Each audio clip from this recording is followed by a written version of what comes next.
Hi there everyone, Coach Alexa here. I thought I'd talk to you today about what to do when you get to the end of your Couch to 5K. There are some fantastic Couch to 5K programs and apps with, audio runs that you can follow. But what I often get people getting in touch with me about is having gone through that and, kind of ticked that box and achieved that program. What do I do now?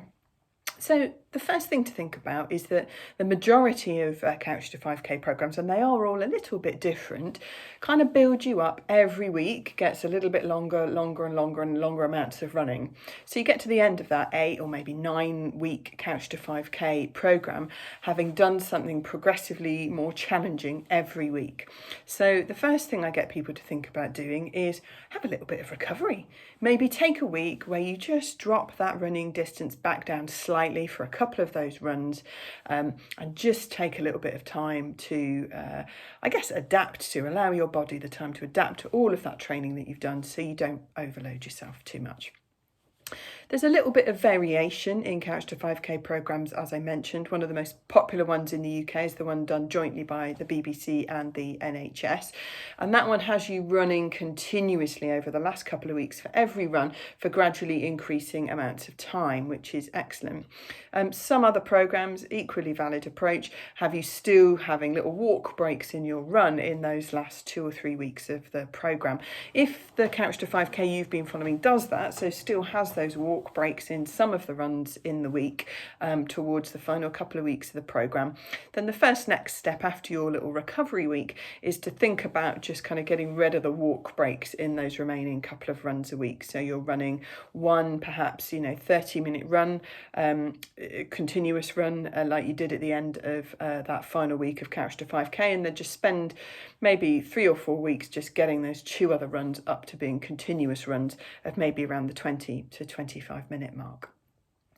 Once you're able to run continuous runs 3 times a week, then the decision point really is, do I want to build the distance or do I want to build the speed?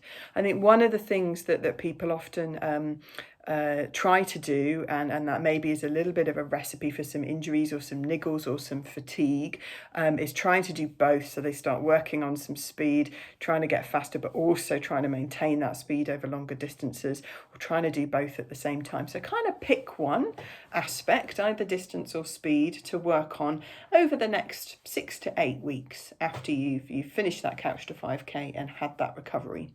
So that might be taking 1 run a week, not all 3 runs a week, 1 run a week, just gradually 3 or 5 minutes longer for each week for 2 or 3 weeks, and then that recovery week again every month where things drop back, and then building up that way. Or it might be about maintaining roughly the same distance and duration of running, but maybe adding in, I might just, taking into account a run on a hilly route on one of my runs, or I might run off-road on one of my runs, or I might just start doing speed play or a fartlek session. So 1 run a week, I might just put little, 30-second blasts of slightly faster running just sprinkled throughout that run. And then, depending on your goals and what you enjoy, most importantly about running, that can then become more specific to those goals. And, more than happy to help at any stage of your running journey with training plans, coaching, tips and advice.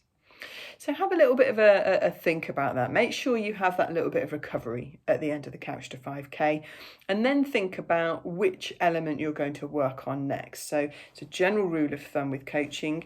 You have either 3 very, broadly speaking, levers that you can play with people's training: frequency, intensity, and time on the feet, time running. So you're not wanting to play with 2 or more of those really. It's kind of one thing at a time. So if you stick to your 3 runs a week, great. You want to then either think about whether I'm going to work on intensity or speed, or whether I'm going to play around with the duration, the time that I'm running for. Hope that's helpful.